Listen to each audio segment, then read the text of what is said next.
The dust of redemption. Texas, tasted of grit and forgotten promises. It coated Clara's tongue, settled in the folds of her black mourning dress, and clouded the air in a perpetual haze of pale brown.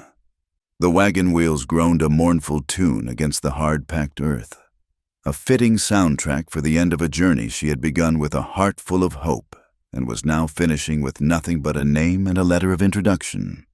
Beside her, Reverend Miller held the reins, his face a mask of weary piety. "We're nearly there, Mrs. Whitaker," he said, his voice kind but distant. "Elias's ranch is just beyond this rise. It ain't much, but it's honest land. A man has to be strong to wring life from it." Clara nodded, her hands clutching the worn satchel in her lap.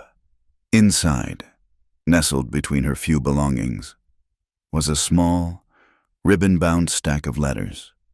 They were her only claim to the name Whitaker, the only proof of the husband she had married but never met.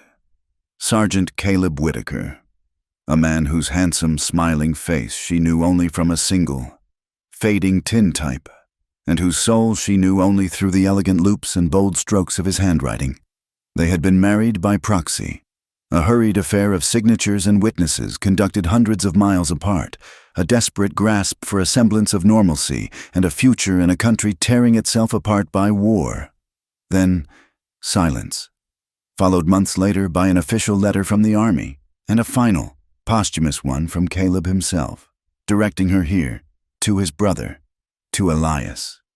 The ranch came into view, and it was exactly as the Reverend described. It wasn't a place of comfort, but one of sheer, stubborn existence. The house was a simple, unpainted timber structure, bleached gray by the relentless sun. A barn stood beside it, its wood warped and tired. The corrals were sturdy, but the land they enclosed was barren. In the distance, the skeletons of cattle lay like white sculptures against the parched earth, grim monuments to a recent drought. This was a land that didn't forgive weakness. A man emerged from the barn as they approached. He moved with a stiff, deliberate gait, wiping his hands on a rag tucked into his trousers. He was tall and broad-shouldered, his frame lean and hard. His face was all sharp angles, weathered by sun and wind, and shadowed by a dark, untrimmed beard. When he looked up, his eyes were a startlingly pale blue, the color of a winter sky. And just as cold, this had to be Elias. He looked nothing like the smiling boy in Caleb's photograph. "Reverend," he greeted, his voice a low rumble, devoid of warmth. His gaze flicked to Clara, sharp and assessing. Before returning to the preacher, he made no move to help her down. "Elias," Reverend Miller replied, climbing down from the wagon. "I've brought her, as the letter instructed." Elias's eyes settled on Clara again. There was no welcome in them, only a deep, unsettling stillness. He didn't understand why his brother, a man who had brought nothing but shame upon their family name, would send his wife, his widow, to him. He had received the solicitor's letter, a cold, legal document outlining the strange request. It made no sense. But the final line had hooked him. It was his dying wish. Duty, grim and unyielding, was a language Elias understood. It was the only law that mattered out here. "Ma'am," he said, the word clipped. He finally moved forward, offering a hand to help her from the wagon. His grip was hard and calloused, his touch brief and impersonal. "Mr. Whitaker," Clara said softly, her voice steadier than she felt. "Thank you for seeing me." He gave a curt nod, his jaw tight. The Reverend explained the situation. "You can have the spare room. It ain't much." He turned and walked toward the house without another word, leaving her to gather her things. Responsibility, not kindness, dictated his actions. He would give this woman shelter because she carried his brother's name, but he would offer nothing more. The days that followed fell into a quiet, grueling routine. The silence in the small house was as vast and oppressive as the sky outside. Elias spoke only when necessary, issuing instructions in short, flat sentences. The well is low, 1 bucket for washing. Mind the rattlers near the woodpile. The stove door sticks. Clara, in turn, learned to read the land and the man who belonged to it. She saw the exhaustion etched around his eyes in the morning and the way his shoulders slumped ever so slightly at the end of the day. She learned to cook with meager provisions, to mend clothes until they were more patch than fabric, and to draw water with an aching back. She threw herself into the work, her hands, once soft and accustomed to needlepoint, quickly becoming rough and chapped. The labor was a balm, a way to keep the grief and the terrifying uncertainty at bay. She kept the letters hidden. They were a private sacrament, a connection to the man she had loved through his words. In the quiet of her small, sparse room, she would read them again and again. His promises of a life together after the war, a painful whisper from a world that no longer existed. One afternoon, Elias found her by the corral, watching him break a wild-eyed Mustang. He was a force of nature in the ring, a fluid dance of muscle and will, patient and firm, until the animal finally surrendered its fight. When he was done, he led the horse out, its coat dark with sweat. "You need to learn to ride," he stated, not asked. "You can't be helpless out here." His instruction was as brusque as his conversation. He showed her how to saddle the oldest, most docile mare, his hands briefly brushing hers as he adjusted the cinch, a fleeting contact that sent an unexpected jolt through her. He was rough, he was cold, but there was a competence about him, an unshakable strength that was as intimidating as it was. She was ashamed to admit. Reassuring? She learned, just as she learned everything else, through quiet observation and sheer determination, her body aching with the new, unfamiliar strain. That night, exhaustion finally claimed her completely. For the first time since arriving, she fell into a deep, dream-filled sleep. She was in a green field, the air warm and sweet, and a man was walking toward her. He had Caleb's smiling eyes, his easy gait.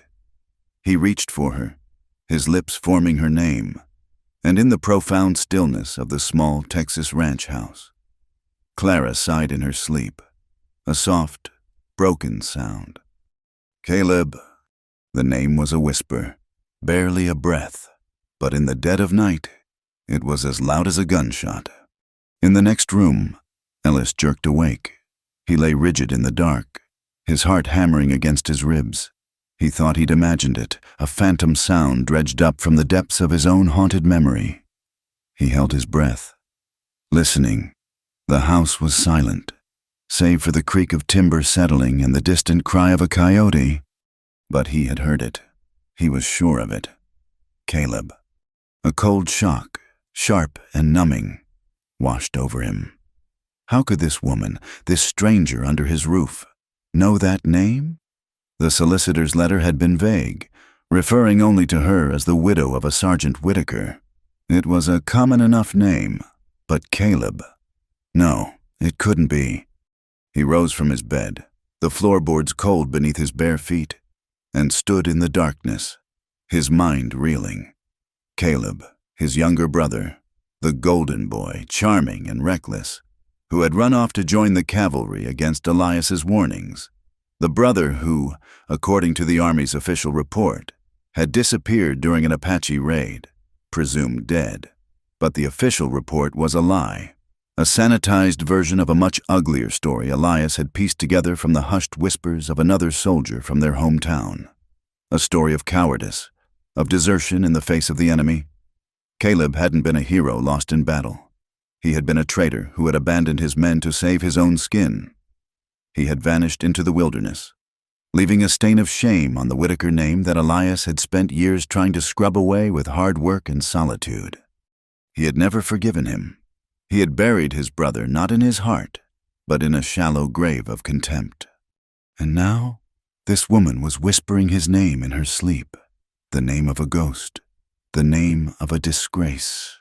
He stood there for a long time, the cold seeping into his bones, a cold that had nothing to do with the night air, He felt a white-hot surge of anger, followed by a profound and unsettling confusion. Who was she? What was she to him? The next morning, the silence at the breakfast table was heavier than ever. Elias watched Clara over the rim of his coffee cup. His eyes narrowed. He saw the new calluses on her palms as she served the bacon, the faint lines of exhaustion under her eyes. She was a survivor. He could see that. There was a steel in her spine that the harshness of this land hadn't yet broken. A sudden, unwelcome thought pierced his anger. He found himself drawn to the quiet strength in her gaze, to the determined set of her jaw. There was a resilience in her he recognized, for it was the same quality that kept him going day after day. It was an attraction that felt like a betrayal of his own hardened principles, of the solitary life he had chosen. He looked at her, and for the first time, he saw not just a burden, but a woman with secrets in her eyes and another man's name on her lips, a name he hated. And the realization that he was drawn to her, this living, breathing link to the brother he despised, filled him with a quiet, simmering rage directed at himself, at her, and most of all, at the ghost named Caleb who had sent her here to haunt him. The weeks bled into a month, and Clara learned the rhythms of Elias's solitude. His life was a fortress built of silence and hard labor, and she was a ghost within its walls.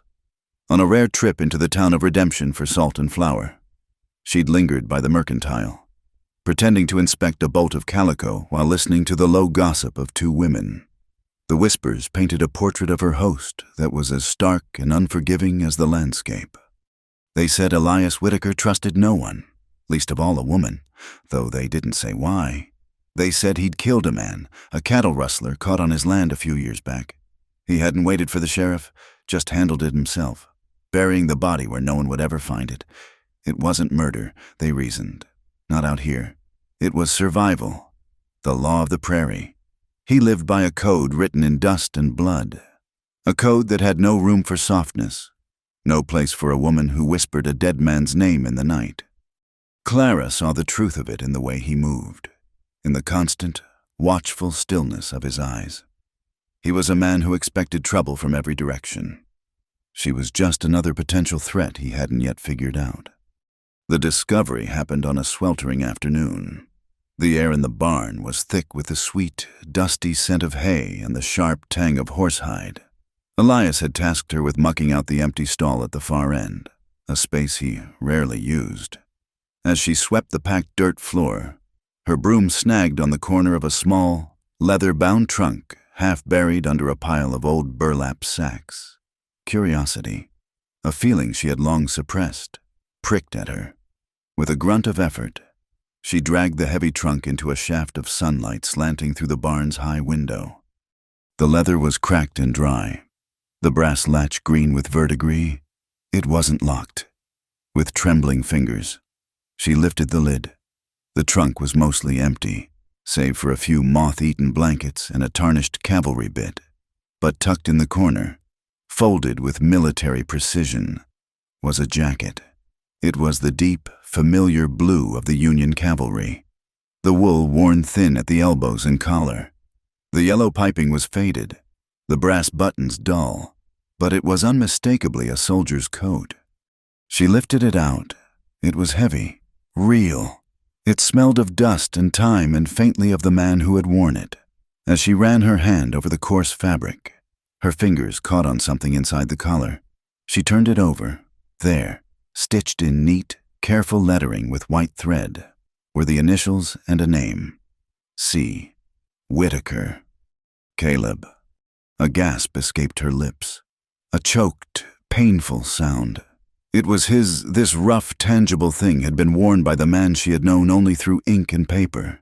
This jacket had been wrapped around the body that had housed the soul she'd fallen in love with. She could almost feel the warmth of him. Imagine the beat of his heart against the worn wool. Overwhelmed by a tidal wave of grief and a strange, fierce joy, she clutched the jacket to her chest, burying her face in the fabric. She closed her eyes, breathing in the scent of him, of their lost future, of the life that had been stolen from them both.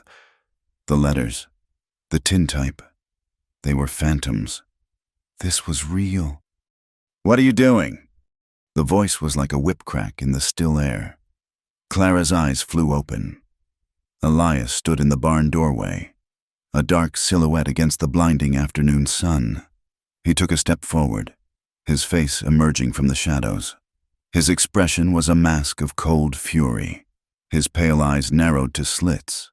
But behind the anger, she saw something else flicker, a deep, raw wound that her discovery had just torn open. I found it," she stammered, still clutching the jacket as if it were a shield. "In the trunk." He strode toward her, his boots thudding heavily on the barn floor. He stopped just a few feet away, his towering frame casting a long shadow over her. His gaze was locked on the jacket in her arms. "Put it down," he commanded, his voice a low, dangerous growl. "It was his," she whispered, her voice breaking. "It was Caleb's." The name struck him like a physical blow. His jaw clenched so hard a muscle jumped. "How do you know that name?" he demanded, stepping closer still. "I asked you a question.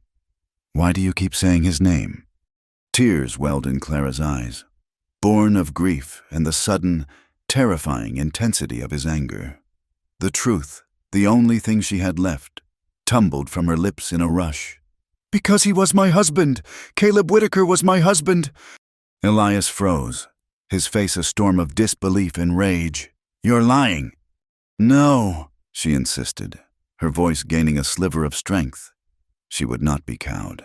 This was her truth, her story. "We were married. On paper, through the mail, by proxy. His commanding officer was a witness. We exchanged letters. He sent for me. He told me if anything happened to him, I was to come here. To you." She saw the fight drain out of him, replaced by a weary, bitter confusion. He stared at her, truly seeing her for the first time, not as a nameless widow or a duty-bound burden, but as the wife of the brother he had tried to erase from his life. He finally understood. The whispered name in the night, her sudden appearance, it all clicked into a terrible, coherent picture. He let out a harsh, humorless laugh. "His wife," he repeated, the words tasting like ash in his mouth. Of course that's what he'd do, always making a mess for someone else to clean." He turned away from her, running a hand through his dark hair. "You loved a ghost, ma'am, a man you never even knew." "I knew his heart," she shot back, stung by his cruelty. "I knew it from his letters." Elias spun back to face her, his eyes blazing with a cold fire. "His heart? You want to know about your husband's heart? Your husband was a coward. He was a traitor." The words were brutal, designed to wound. Clara flinched as if he'd struck her. "That's not true." "It is," Elias spat, stepping forward until he loomed over her. "There was an ambush, a surprise attack. We were outnumbered. Instead of holding the line, instead of fighting with his men, Caleb ran. He deserted his post and left them all to be slaughtered. He was accused of treason, and the army left him for dead rather than face the shame of a court-martial. That's the man you married. That's the great man whose coat you're holding. I never forgave him for the dishonor he brought our family, and I never will." He delivered the story like a judge passing sentence, a cold, hard recitation of facts. It was a half-truth, a version of events sheared of its complexities, of his own role, of his own guilt. It was the story he told himself in the dead of night to justify his own survival. Clara stared at him, her mind reeling. The world seemed to tilt on its axis.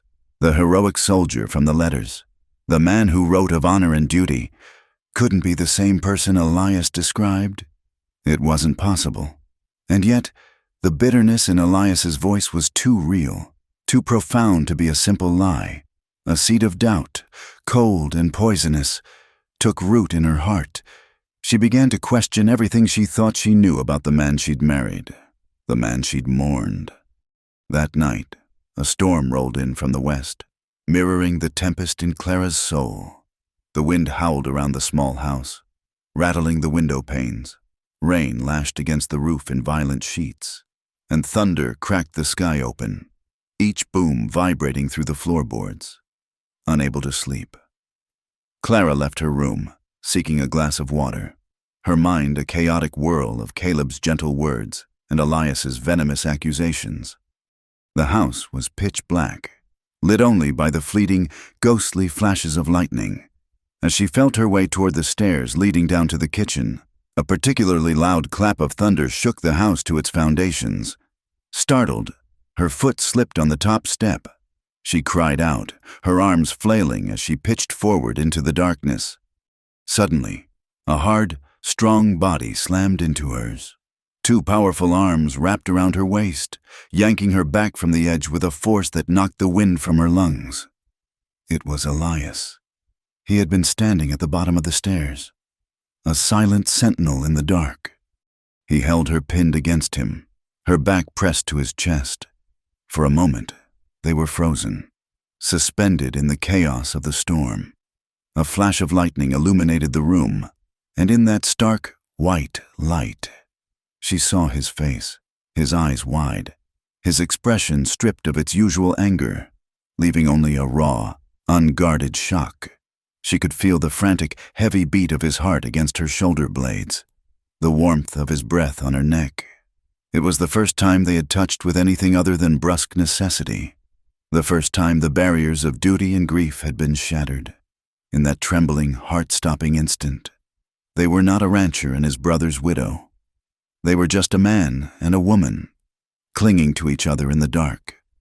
The moment stretched, electric and fraught with a tension that had nothing to do with the storm. She could feel the hard muscle of his arms around her, the sheer, solid reality of him. It was terrifying, and yet, in the deepest part of her, a part she hadn't known was so lonely. It felt like an anchor. Then, as quickly as it happened, it was over, as another clap of thunder rolled in the distance. Elias seemed to come to his senses.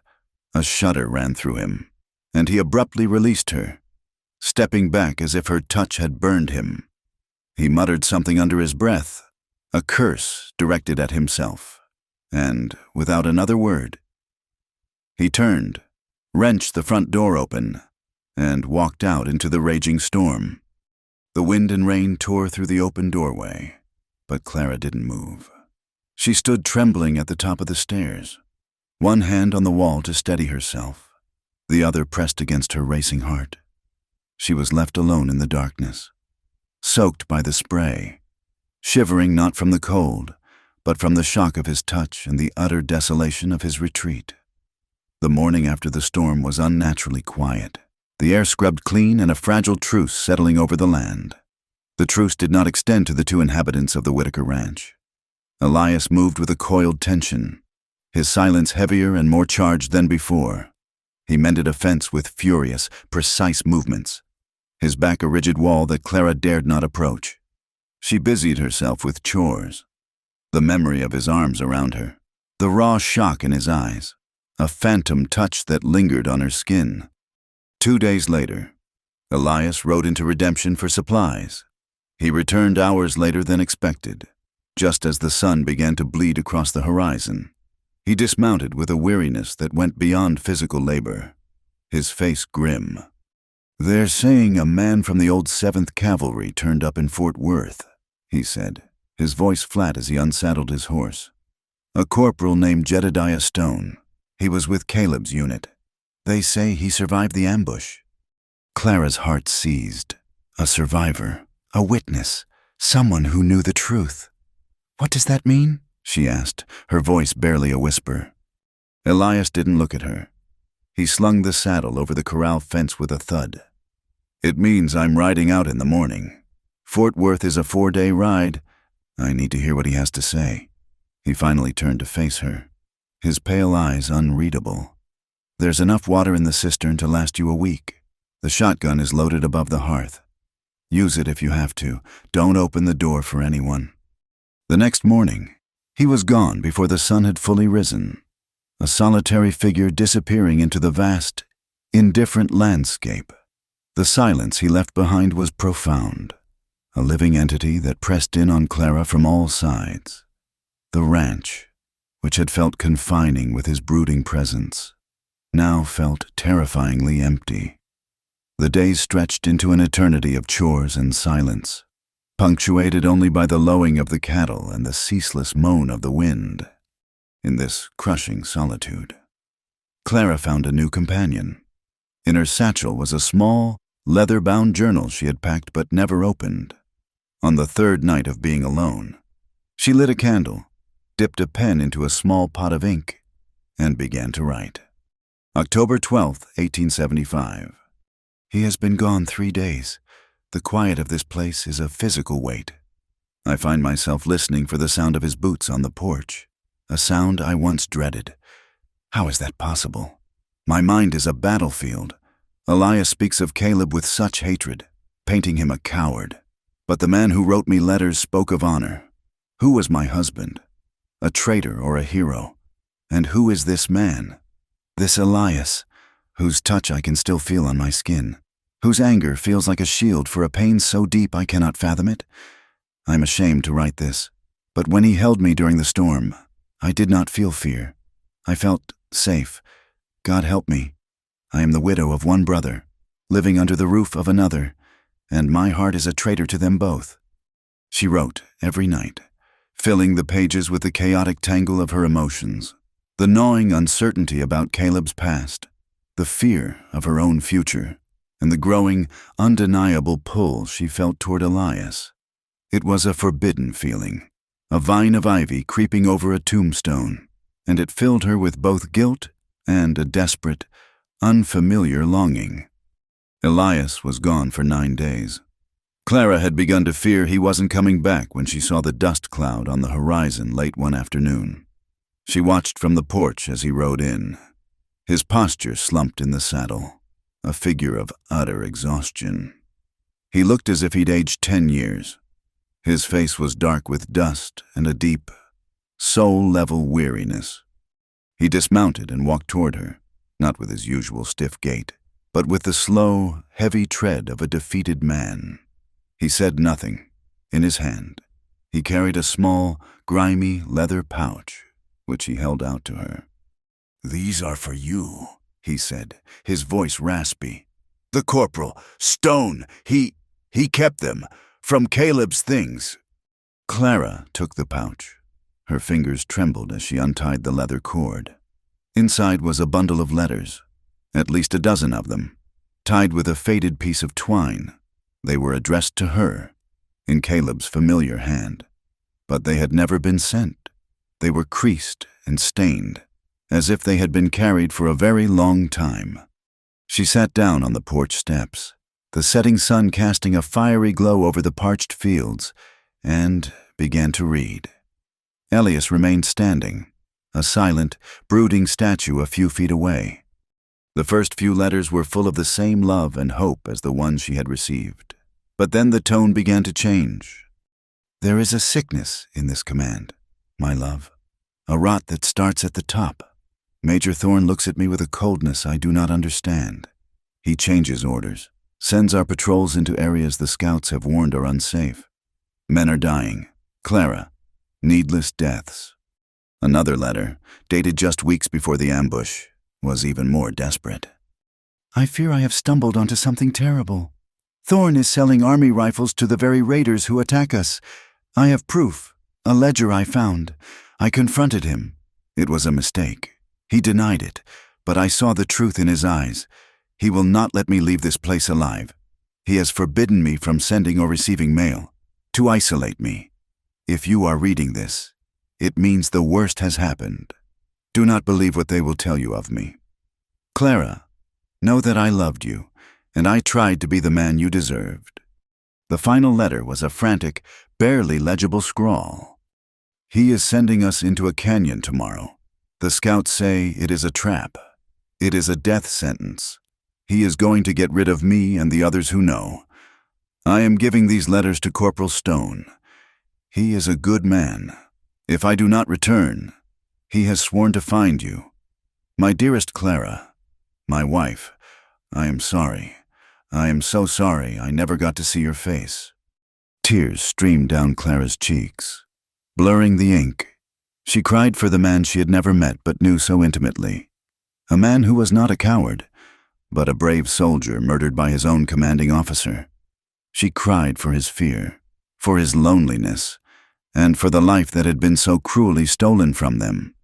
She looked up at Elias, her vision swimming. His face was a mask of shadows in the twilight, his expression unreadable but for the deep torment in his eyes. "He wasn't a traitor," she whispered, the words choked with grief. Elias was quiet for a long time, the only sound the chirping of crickets in the cooling air. When he finally spoke, his voice was heavy with a burden she was only just beginning to understand. "I believed he was," he said, the admission costing him everything. "For years, I let myself believe it. It was easier than the truth." He finally looked at her, and she saw the cracks in his fortress, the raw guilt laid bare. "Now, I don't know what to believe anymore." In that moment, the wall between them crumbled. He was no longer the cold, judgmental rancher, and she was no longer just his brother's widow. They were two people bound by a shared, complicated grief, standing in the ruins of a story they had both gotten wrong. Slowly, she stood up and walked toward him. The last rays of the sun set his hair alight, turning the dust on his shoulders to gold. She stopped in front of him, so close she could feel the heat radiating from his body. She raised a hand, her fingers hesitating for a moment before she gently brushed a smudge of dirt from his cheek. It was a simple gesture, but it broke the spell of their sorrow. Elias's gaze dropped to her lips. He moved with an agonizing slowness, giving her every chance to pull away. But she didn't. She couldn't. She stood her ground, her heart hammering against her ribs, and watched as he leaned down and pressed his mouth to hers. The kiss was nothing like she could have imagined. It was not gentle. It was desperate, freighted with years of loneliness, guilt, and unspoken longing. It tasted of dust and sorrow, his beard rough against her skin. It was a kiss of shared pain, a raw and desperate search for solace in the twilight.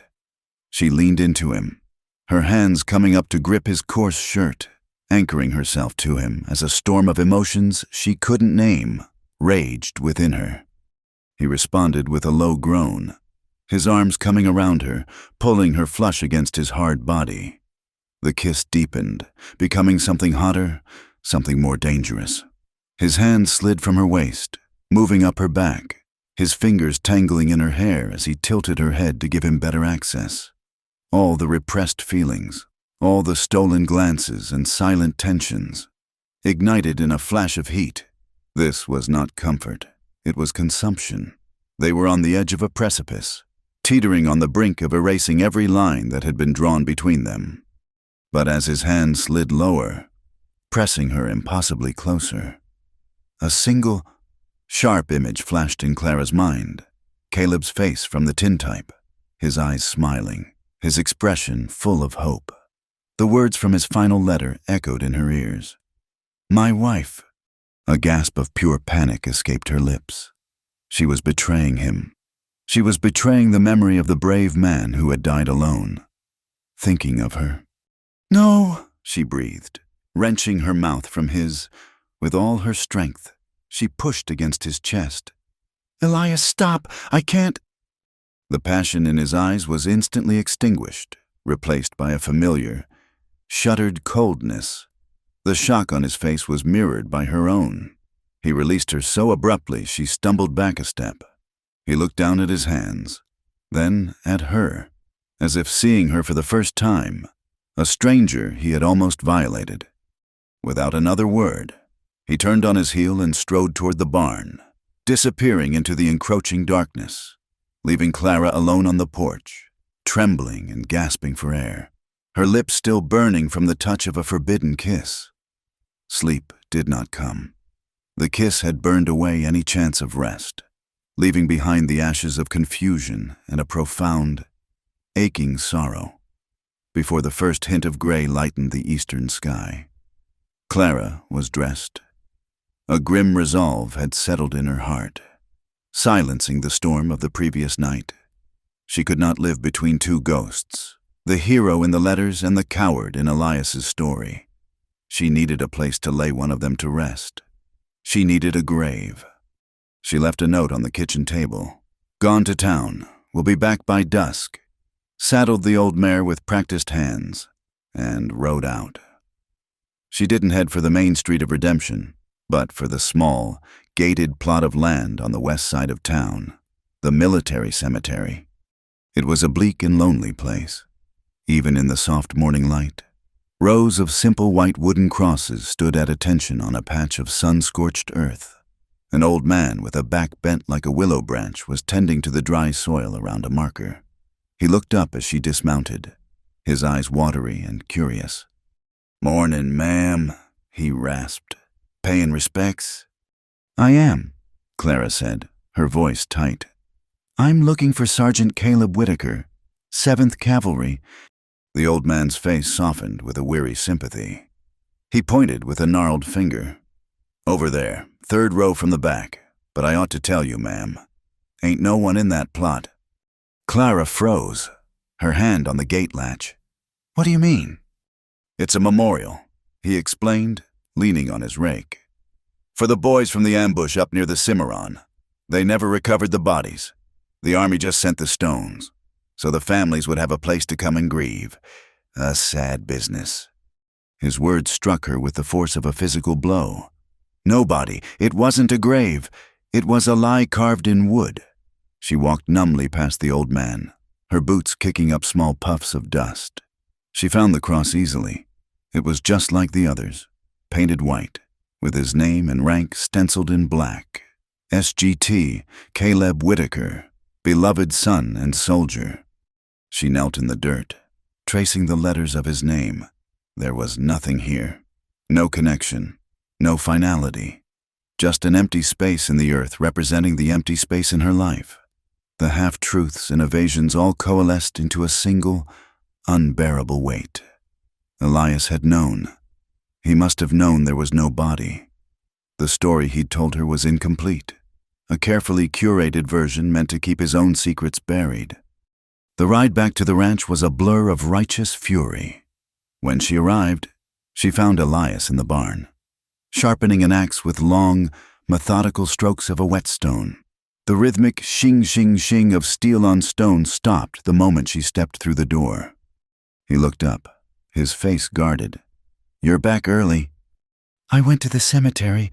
Elias," she said, her voice low and trembling with a cold anger. "I went to say goodbye to my husband."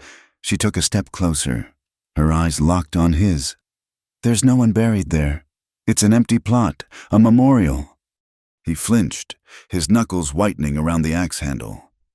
He looked away, toward the shadows in the corner of the barn. "Now you're going to tell me the rest," she continued, her voice gaining strength. "No more stories about cowards and traitors. You're going to tell me what really happened in that canyon.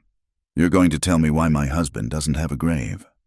He remained silent, his jaw a hard line of defiance.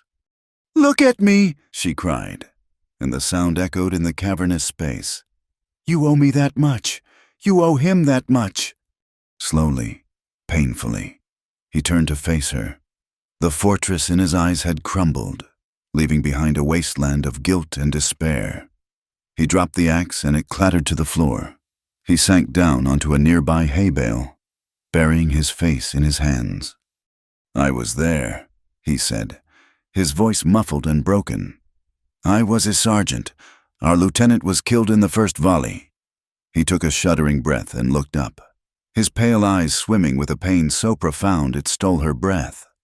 "The command fell to me." He began to speak, the words spilling out of him in a torrent, a confession held back for years.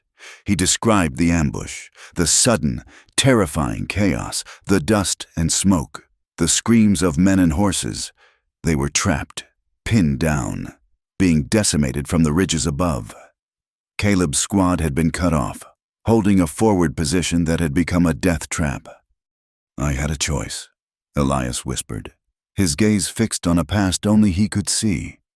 "Try to break through to save them and risk losing the 30 other men under my command, or order a retreat and save who I could. It was an impossible choice. He squeezed his eyes shut. I gave the order to pull back. I gave the order and I watched them get overrun. I left my brother to die. It was my command.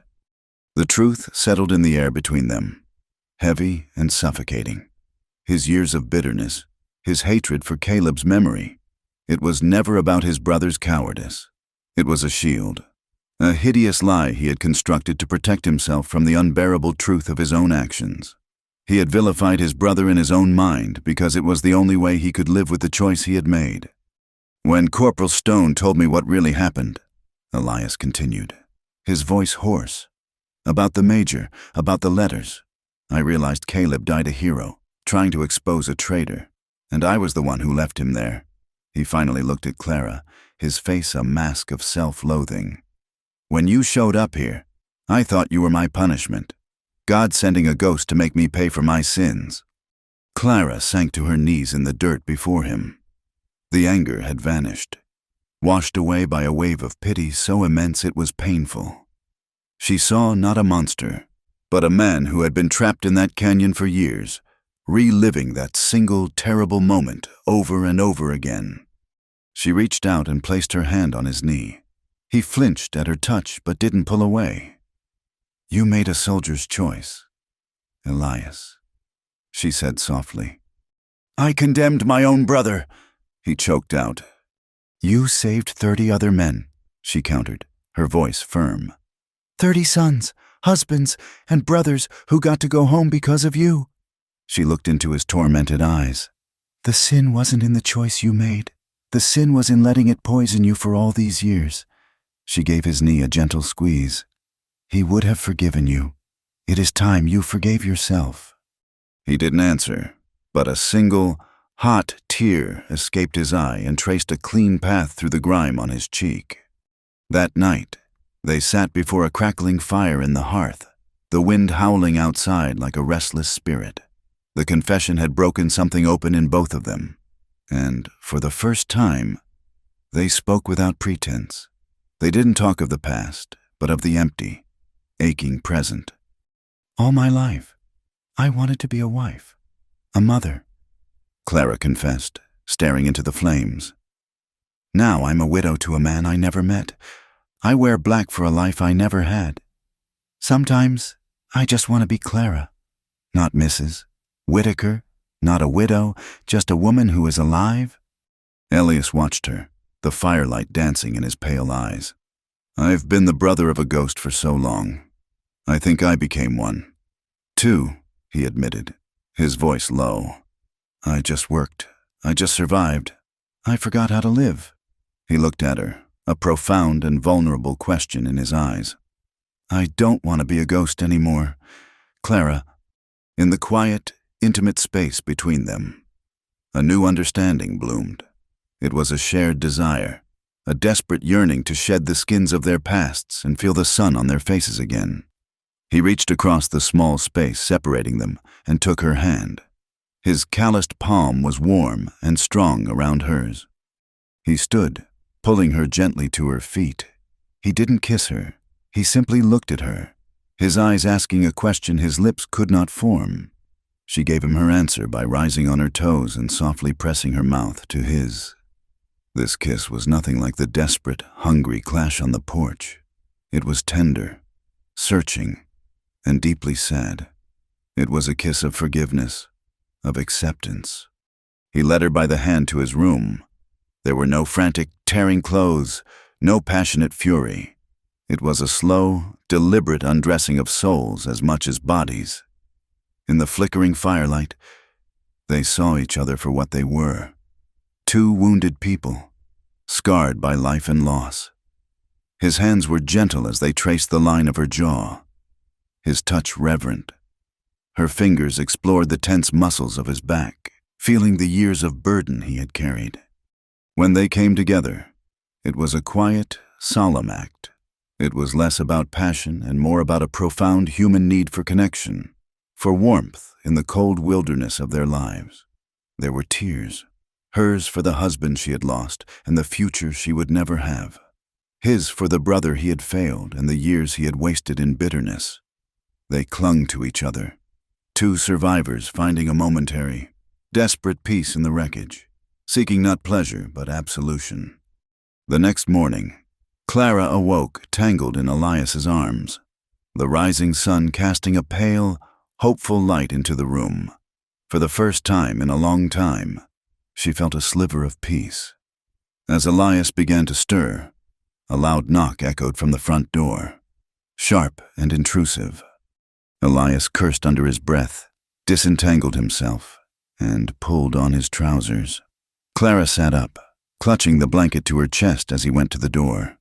She heard the gruff voice of their nearest neighbor, a rancher named Abernathy. "Elias, mornin'. Say, I think one of my heifers wandered over your way. Mind if I take a look by your creek?" "Go ahead, Silas." Elias's voice was tight. As Abernathy turned from the doorway, his gaze drifted past Elias. Through the open door of the bedroom, he saw Clara, her dark hair unbound on the pillow, the white sheet clutched to her chest.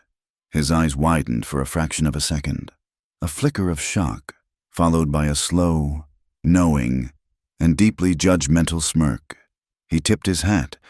"Ma'am," he said, his voice laden with a new meaning.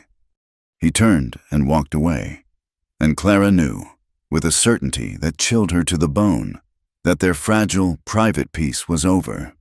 The storm had passed, but the wildfire was just beginning. Silas Abernathy's knowing smirk was the spark that lit the prairie fire. News in a place like Redemption traveled not on the wind, but on the venomous whispers of the righteous and the bored.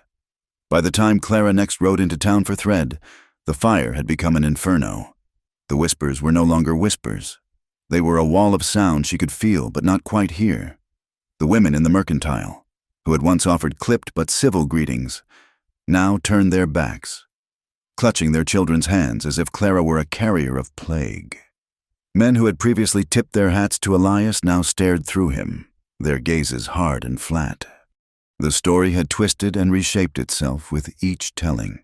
Clara was no longer a grieving widow seeking shelter. She was a harlot, a black-hearted seductress who had moved from one brother to the next without a shred of decency. Elias, once respected for his grit and solitude, was now the subject of darker, more insidious rumors. He was a man without honor, a man who would defile his own brother's memory by taking his wife into his bed. The word they used in hushed, horrified tones was incestuous, a brand that, once applied, could never be washed away. The judgment of the town followed them back to the ranch, an invisible, suffocating cloud. The fragile intimacy they had found in their shared grief was now tainted. Every accidental touch was fraught with a new, shameful weight. Every shared glance was intercepted by the imagined eyes of their neighbors. Elias retreated back into himself, his silence now laced with a bitter, defensive anger.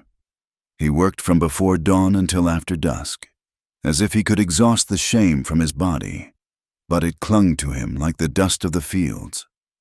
Clara felt like a trespasser in her own life, her very presence a condemnation of the man she was beginning to love. A week after Abernathy's visit, a buggy pulled up to the house. It was Reverend Miller. He did not come with the weary kindness he'd shown on her arrival, but with the grim, paternal authority of his office. He sat at their small kitchen table, refusing a glass of water, his Bible placed squarely between them like a shield. "Elias," he began, his voice low and solemn, his eyes carefully avoiding Clara, who stood by the hearth, feeling like a defendant in a trial. "The talk in town has become troublesome. It reflects poorly on you, and it reflects poorly on the church that offered this woman sanctuary." Elias sat ramrod straight, his hands resting on his knees, his face carved from stone. "What folks say is their own business, Reverend. It becomes the church's business when it involves a grievous sin," the Reverend countered, his gaze finally flicking to Clara, cold and accusatory. "The Holy Union is sacred. A man's widow is to be honored, protected, not taken into his bed as if she were common chattel. It is an abomination in the eyes of the Lord." Clara is not an abomination, Elias said, his voice a low growl. Her situation is, Reverend Miller corrected smoothly. Son, I have known your family for a long time. I buried your mother. I am advising you as a friend and as your pastor. For the good of your name, and for the soul of this community, you must send her away. Let her return to her own people, to her mother's house. It is the only decent thing to do, the only way to quell this scandal. Each word was a nail hammered into Clara's heart. She was a scandal, a thing to be sent away. She saw the conflict warring in Elias's face, the fierce pride, the ingrained respect for the church, the deep, unspoken feelings for her. He was trapped. She had brought this shame upon his house. She was the source of his ruin. After the Reverend left, a new, terrible silence fell. It was the silence of a foregone conclusion. That evening, Clara did not write in her journal. She simply packed her small satchel. She moved with a quiet, deliberate grace, folding her few dresses, wrapping the tintype of Caleb in a handkerchief, and placing the stack of his unsent letters at the very bottom. Every object was a memory, every fold a goodbye. Her heart felt as if it were being methodically torn into pieces, but her resolve was firm. She loved Elias Whitaker. She had finally admitted it to the quiet of her own soul, and because she loved him, she could not stay and watch the town, and his own guilt, destroy him. She would be the one to leave. She would take the scandal with her and leave him with his land, his name, his solitude. It was the only gift she had to give. Elias stood in the doorway of her room, watching her. He didn't speak, didn't move to stop her. His face was a mask of anguish. His fists clenched at his sides. He was at war with himself. She knew. The part of him that was the solitary rancher, the man defined by his reputation and the hard judgment of his neighbors, was telling him to let her go. It was the sensible thing, the only way to restore order. But the other part of him, the man who had held her in the storm, who had wept in the barn, whose kiss had been a prayer in the twilight, that man was being ripped apart. He chose silence. He chose to let his pride, or perhaps his misguided idea of protecting her from his own tarnished name, make the decision for him. He let her pack. He watched her prepare to walk out of his life, and he said nothing. His silence was the cruelest blow of all, for it felt like agreement. It felt like a confirmation that she was, indeed, a burden he needed to be shed of.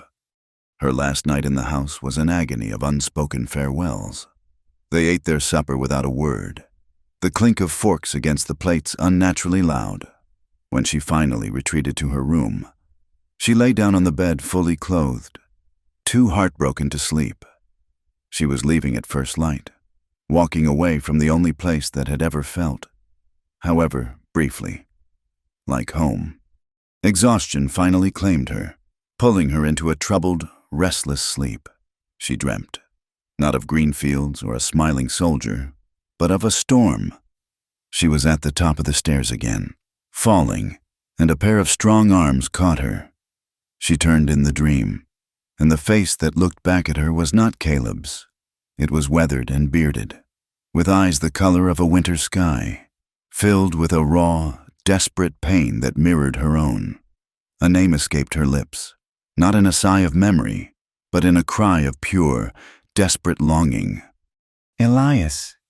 In the main room, Elias sat in the darkness, staring into the cold ashes of the hearth. He hadn't gone to bed. He was a sentry guarding a crumbling fort. He had spent the hours cursing himself for his cowardice, for the pride that was costing him the only light that had pierced his solitary darkness in years. Then he heard it, a whisper from her room, so soft it was almost carried away by the moan of the wind outside. His name, not Caleb's, his, Elias. It was not a dream, it was a plea, a confession.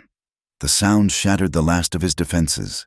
It was the truth, stripped bare of guilt and duty and the judgment of others. It was the sound of her heart. He finally understood. Her love for him wasn't a betrayal of his brother. It was its own separate, living thing. born from shared pain and fragile hope. And he was letting it go. He was sending it away out of fear. He rose from his chair, his body trembling. He walked to her door and stood there, his hand raised to the knob, but he couldn't bring himself to open it. What could he say? What could he possibly offer her now but more shame? A single tear, hot and silent, traced a path through the dust on his cheek. He stood there for a long time, listening to the sound of her quiet breathing. The man who had faced down rustlers and nature's fury, defeated by a single whispered word. The morning broke gray and weeping, a cold drizzle falling from a sky the color of lead. Clara left before he was awake, or so she thought. She left her key on the table, took one last look at the quiet, lonely house, and walked out, pulling her shawl tight against the rain. She didn't look back. She had been walking for nearly an hour, the road turning to slick mud beneath her worn boots as it climbed into the low, scrub-covered hills that separated the ranch from the rest of the world. Then she heard it, the frantic, desperate pounding of hooves behind her. She turned. Elias was riding toward her at a gallop, his horse splashing through the puddles, the rain plastering his dark hair to his forehead. He wasn't wearing a hat. He looked wild, undone. He reined the horse to a halt just a few feet from her, swinging himself out of the saddle before the animal had even stopped moving. "Clara!" he gasped, his chest heaving. He took a step toward her, his face a mess of rain and raw emotion. "Don't go! Please, don't go!" "I have to," she said, her voice breaking, the cold rain mingling with the hot tears on her cheeks. "I am ruining you." "You are saving me," he said, his voice thick with a feeling he could no longer hide. "Don't you see? You're the only thing that's real. The town, the talk, none of it matters." He reached for her, his hands closing over her arms. "I love you, Clara. God help me, I love you." For a moment, the world stopped. There was only the sound of the rain, the smell of the wet earth, and the impossible, beautiful truth in his eyes. Hope, fierce and blinding, surged through her. As he leaned in to kiss her, a voice cut through the rain, as cold and hard as a river stone. "I'd take my hands off my wife if I were you." Elias froze. Clara's blood ran cold. They turned slowly. Standing a dozen yards away, half shrouded in the misty rain, was a man. He was gaunt and bearded, his clothes little more than rags, but he stood with a soldier's bearing, and in his hand, held steady and aimed directly at Elias's head, was a Colt revolver. The rain fell, cold and indifferent, plastering the stranger's ragged shirt to his skeletal frame. His face was a hollowed-out mask of hardship, dominated by a tangled beard and eyes that burned with a feverish, haunted light. But beneath the dirt and the suffering, there was an echo of a familiar face, the handsome, smiling boy from the tintype, now twisted by years of unimaginable pain. Elias's hands dropped from Clara's arms as if he'd been burned. A name, impossible and terrifying, caught in his throat. "Caleb?" The man's lips twisted into a bitter sneer. "You remember me, then? I'm flattered. For years, I wondered if you'd even bothered to look for my body." His burning gaze shifted to Clara, and the sneer dissolved into a look of profound, raw betrayal. "And you, Clara, my wife, I survived on the memory of your letters. I dreamt of your face every night in a prison camp that would have broken a lesser man. I come back, and I find you in his arms, in the arms of the man who left me to die." Every word was a lash. Clara felt the world spin, the rain on her face mingling with a sudden, cold sweat. Caleb, alive. The ghost had returned, and he was made of flesh, blood, and a righteous, terrible anger. "Caleb, it's not what you think," Elias began, taking a half-step forward, his hands raised in a placating gesture. "Don't you dare speak to me," Caleb snarled, the barrel of the Colt unwavering. And don't you dare tell me what I think. I think I see a coward who abandoned his brother and a faithless woman who couldn't wait to warm his bed. Now, both of you are going to turn around and walk. We're going back to town. Everyone is going to hear the truth." There was no arguing with the madness in his eyes, no reasoning with the cold finality of the gun. The journey back to redemption was a grim, silent procession of the damned. Caleb marched behind them, the hammer of the revolver cocked, his presence a suffocating wave of fury and pain. The impossible had happened. The dead had returned, and in doing so, had condemned the living. By the time they reached the town's main street, the rain had eased to a miserable drizzle. Heads began to turn. Silas Abernathy was the first to see them, his jaw dropping as he recognized the spectral figure of Caleb Whitaker, a man long thought dead. A boy was sent running, and within minutes, it seemed the entire population of Redemption was pouring out of the mercantile and the saloon, their faces a mixture of shock, fear, and a morbid, hungry curiosity.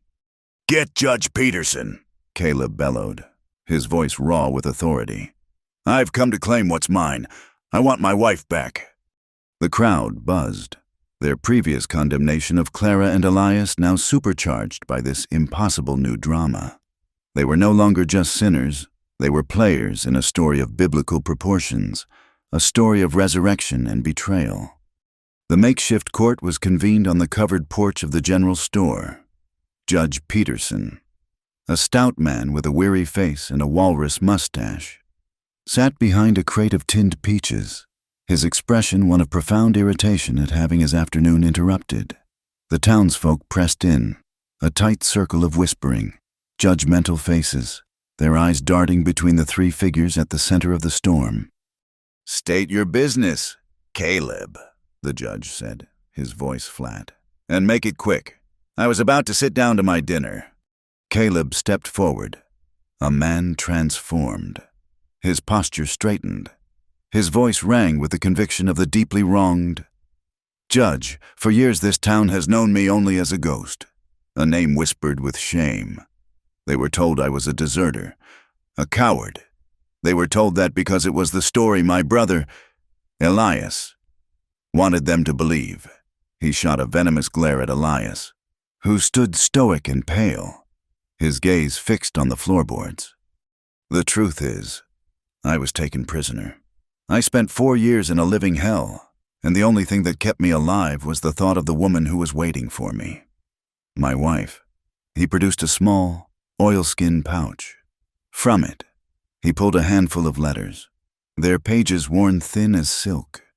These are her words, the promises she made to me, the love she professed.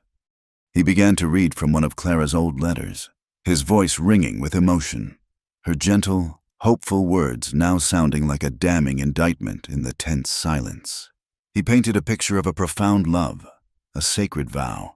Then he turned his fire on Elias.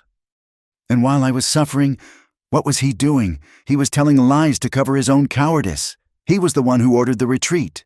He left me and my men to be slaughtered, and when he thought I was safely dead and buried, he moved in, preying on a grieving widow, whispering his own poison until he'd stolen her from my memory and taken her for himself." A murmur of outrage rippled through the crowd. They looked at Elias with open contempt. It all made sense to them now. Of course he was a villain. This was so much better than simple adultery. This was a story for the ages. "I've come back to claim what is legally and morally mine," Caleb finished, his voice trembling with emotion. "My wife, Clara Whitaker." Judge Peterson sighed, looking at Clara. "Ma'am, is this true? Are you this man's wife?" All eyes turned to her. She could feel the weight of their judgment, the force of Caleb's righteous anger, the crushing despair radiating from Elias. In that moment, something inside her broke, not in surrender, but in defiance. The timid woman who had arrived in redemption months ago was gone.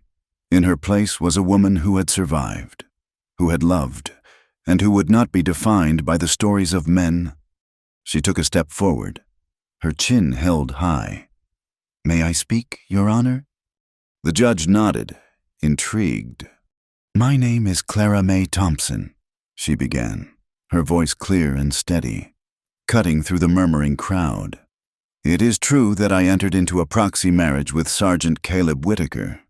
It is true that I cherished his letters and that I mourned him when I was told he was dead." She looked directly at Caleb, her eyes filled not with guilt, but with a deep and profound pity. "But I was never his wife. A wife is a woman who has stood with her husband, who has shared his home, who has known his touch. I never met this man. I never saw his face outside of a photograph until an hour ago." A hush fell over the crowd. Caleb's face clouded with confusion. "You say I am faithless," Clara continued, her voice gaining strength. "But faith requires a choice. I was given no choice. You were a ghost, a story I was told. I came here to honor that story, and instead I found a truth that was harder and more real than any letter ever written." Her gaze shifted, finding Elias in the crowd. He looked up, his eyes meeting hers, full of a desperate, fragile hope. "I lived in this man's house," she said, her voice softening. "I saw his pain. I saw the guilt he carried every single day for a choice he was forced to make in a war that none of you can imagine. I saw a good and decent man punishing himself for a ghost." She turned her attention back to the stunned crowd, her voice ringing with a conviction that silenced every whisper. "You have all been so quick to judge me, to call me names, but none of you knows the truth of what it is to be so alone. I did not betray a husband. I did not dishonor a memory. I fell in love with a man who was living, a man who was suffering, a man who was real." She took a deep breath. "I betrayed no one. I only love a man who dares to live truthfully." The silence that followed was absolute. The crowd was stunned, their simple narrative of heroes and villains shattered by her words. Caleb stared at her, the fire in his eyes extinguished, leaving behind only the hollow look of a man who had lost a war he didn't even know he was fighting. Judge Peterson cleared his throat, breaking the spell. He looked at Caleb, then at Clara. "This is not a matter for this town, or for me," he declared, his voice firm. "A proxy marriage, never consummated, with one party presumed dead for years? Legally, it's meaningless. It's a promise of a contract, not the contract itself. There is no wife here to be claimed." He banged a hand on the crate. "Case dismissed. Now, all of you go home." The judgment was final. The spectacle was over. The crowd began to disperse, talking in low, confused tones, their certainty gone. Caleb stood alone, the letters slipping from his numb fingers and scattering at his feet. He looked at Clara one last time, his face a mask of utter defeat, then turned and walked away, a ghost once more, swallowed by the main street of a town that had no place for him. Clara stood her ground, her body trembling with the aftermath of her stand. Across the porch, Elias remained frozen. He didn't move toward her, didn't smile, didn't presume a victory. His face was stripped bare of all its defenses, leaving only a raw, terrifying vulnerability. He had been absolved by the law and vindicated by her words, but his future was not in his hands. He stood in the middle of the emptying town square, a man waiting for a verdict that only she could deliver, his eyes asking a single, silent question. The walk back to the ranch was the longest of Clara's life. Her public declaration, the words that had freed her from one ghost, now echoed in a terrifyingly empty space. She had claimed her truth, but what was left for her now? She reached the small, gray house as dusk began to settle, her heart a leaden weight in her chest. The silence that greeted her was absolute. The front door was unlatched. Inside, the house was neat, tidy, and utterly empty. A cold hearth, a clean table. She walked into Elias's room and her heart broke. The bed was stripped, the few personal belongings he owned, a spare shirt, a sharpening stone, a worn copy of Shakespeare, were gone. On the pillow was the key to the front door. He had left.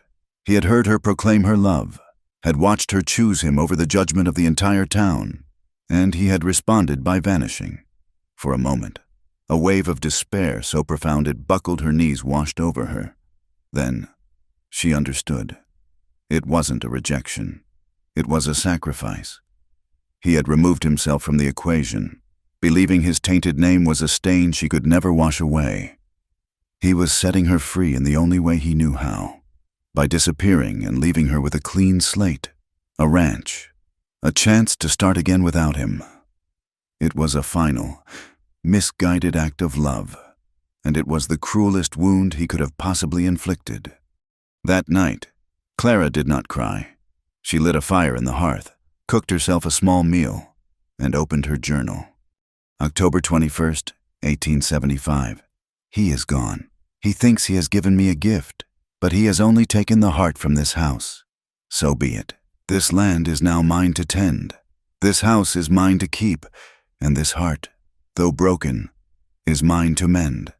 I will not run. I will not falter. I will make this place my own. And I will wait. The autumn months bled into the first chill of winter, and Clara became a woman made of the same unyielding grit as the land she now commanded. She learned the brutal arithmetic of survival. She mended the fences Elias had built, her hands growing tougher, her body leaner and stronger. She learned to read the sky for weather, to treat a cow for bloat, to shoot a rattlesnake without flinching. The townsfolk left her utterly alone, creating a wide, silent circle of ostracization around the Whitaker Ranch. But she found she didn't care. Her solitude was a fortress. Her only companion was her journal, its pages filling with the details of her new life and the constant, aching void Elias had left behind. November 18th. First frost. The ground is hard as iron. I spent the day securing the barn against the north wind. The work is hard, but it is honest. At night, the silence is a physical presence. I still expect to hear his boots on the porch. December 12th. Mended his old winter coat. It still smells of him, of pine smoke and leather. I told myself it was a practical task, but it was a lie. I miss him so much it feels like a phantom limb, an ache for something that is no longer there. Winter arrived not as a gentle guest, but as a tyrant. It came in the form of a blizzard that appeared from nowhere, a swirling, shrieking vortex of white that swallowed the world whole. It started in the late afternoon, just as Clara was bringing the small herd into the barn for the night. She counted them as they shuffled in, their backs already caked with snow. One was missing, the small, late-born calf, the one she'd named Patches. A sensible person would have let it go. To venture out into a storm like this was madness, a death sentence. But the calf was hers. It was a life for which she was responsible. That sense of duty, the same iron will that had gotten her through the past few months, would not allow her to abandon it. Bundling herself in Elias's mended coat and wrapping a scarf around her face, she grabbed a lantern and stepped out into the blizzard.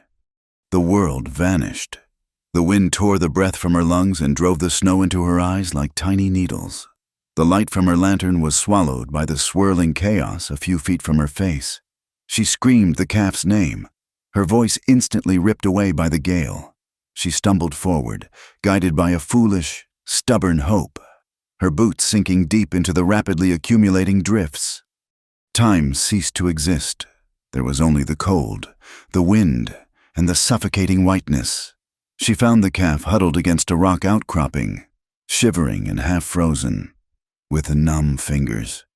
She managed to get it to its feet and began the impossible task of herding it back. But she had lost all sense of direction.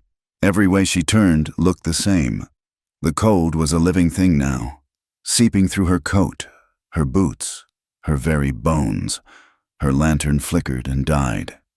She fell. She tried to get up, but her limbs would no longer obey. A strange, peaceful lethargy began to settle over her.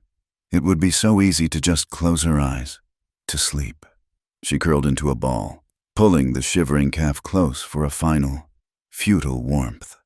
Elias, she thought, the name a silent prayer. I'm sorry.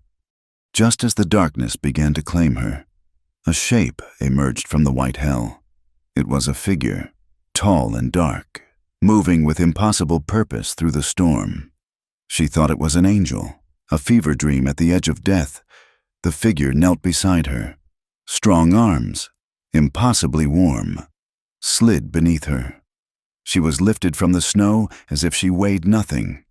A familiar voice, rough with desperation and fear, cut through the howl of the wind. "Clara, hold on! Clara, I've got you!" Elias. He carried her back through the blizzard, his face a mask of grim determination, his body a shield against the storm's fury. How he had found her, how he was even here, was a miracle she was too frozen to comprehend. He kicked open the door to the house, laid her gently on the rug before the hearth, and set about saving her life with a fierce, practiced efficiency. He piled wood onto the fire until it roared, stripped her of her frozen, wet clothes, and wrapped her in a mountain of dry blankets. He rubbed her hands and feet until the painful, prickling sensation of life returned to them. He had never left. He confessed it later as she sat propped up with blankets, sipping a cup of hot broth, the fire warming her to her soul. He had been living in an old trapper's cabin deep in the hills, a place no one knew about. He had been watching her. He saw her ride out for supplies, saw her mending the fences, saw her running the ranch with a strength that both broke his heart and filled him with a fierce pride. He had honored his vow to stay away, to keep his cursed name from hers, until the storm came. He had seen her go out, and he knew he could not stay hidden any longer. They sat before the fire, hand in hand, and in the warm, quiet safety of the house, they finally spoke the truths that had been buried for a lifetime. They talked of their scars. She spoke of a life spent feeling like an outsider, a woman defined by the men she was attached to, a father, a ghost husband, a brother-in-law. He spoke of the deep scar of guilt on his soul, the self-imposed prison of his solitude, his conviction that he was unworthy of love. "When I saw you running this place on your own," he said, his voice thick with emotion, "I realized my leaving wasn't a gift. It was a coward's act. I was still hiding. You were the one who was truly brave." He turned to her, his pale eyes shining in the firelight, his face stripped of all its harshness, leaving only a profound, vulnerable love. He didn't have a ring. He had nothing to offer her but himself, and the hard, uncertain life that came with him. "I can't promise you riches, Clara," he said, his calloused thumb stroking the back of her hand. "I can't promise you an easy life or a name without whispers behind it. But I can promise you this." He looked her straight in the eye. "I will not leave you again. I will stand with you, right here. I will not run. Even if the wind takes the whole crop and the snow buries the fences, I will be here." Tears welled in Clara's eyes. It was the most beautiful proposal a woman had ever received. She had proven to the world, and to herself, that she could survive alone. She didn't need a man to save her. But oh, she wanted this one. She wanted the man who had faced his own demons and walked back through a blizzard to find her. "I don't need a roof over my head, Elias," she whispered, her voice trembling. "I learned to build my own. I just want the man who belongs inside it with me." She squeezed his hand. "Yes, my answer is yes." He leaned in and kissed her, a kiss of staggering tenderness and profound relief.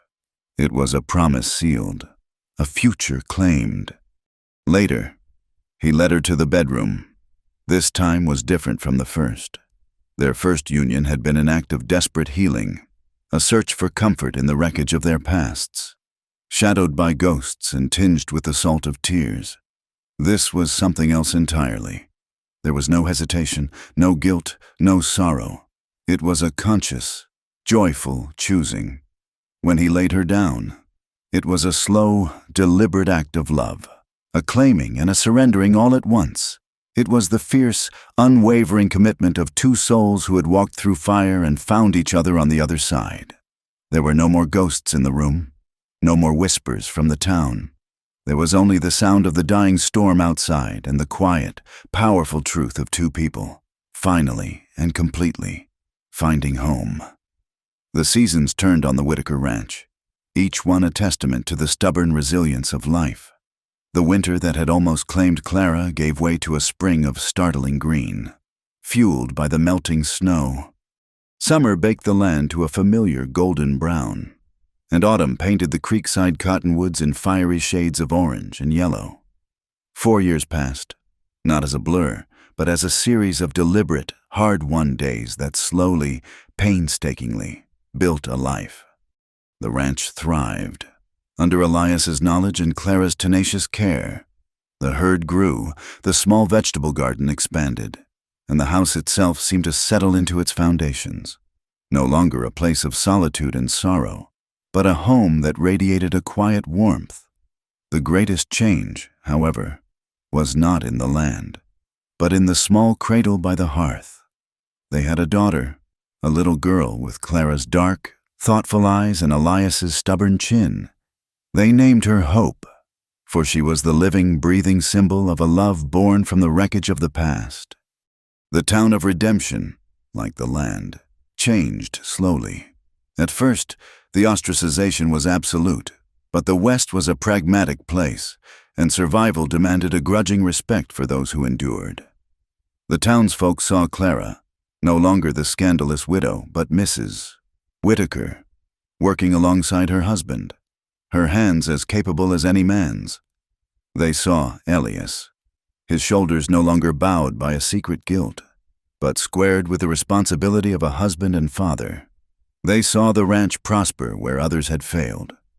The whispers did not die overnight, but they softened. Averted eyes were replaced by hesitant nods. The wall of silence was breached by a gruff, "Mornin', Whitaker," from another rancher at the Mercantile. The most significant change came from Reverend Miller. One Sunday, as they were leaving the small church they had begun to attend, enduring the cold shoulders for the sake of their daughter, the Reverend stopped them at the door. He looked not at Elias, but at Clara, and his gaze held a quiet, weary respect. "Your garden looks fine this year, Mrs. Whitaker," he said. It was an absolution, a quiet acknowledgement that their life, built on truth and hard work, had earned its place. The change was reflected not just in attitudes, but in the town's very character. As more families moved west, the harsh, judgmental frontier codes began to soften, replaced by a community more focused on building a future than condemning the past. The unspoken laws that had once trapped Clara began to feel like relics of a bygone era. One sun-drenched afternoon in late summer, as Elias was mending a harness on the porch and Clara was watching Hope chase butterflies in the yard, a lone rider approached. He was not a neighbor. He rode tall in the saddle, and his clothes, though worn, were clean. As he drew closer, a familiar stillness fell over both Elias and Clara. The man dismounted. It was Caleb. The years had been both cruel and kind to him. The gaunt, haunted look was gone, replaced by the weathered peace of a man who had traveled many hard miles, both across the land and within his own soul. He carried no gun in his hand, only the reins of his horse. He stopped at the edge of the yard, his eyes taking in the scene.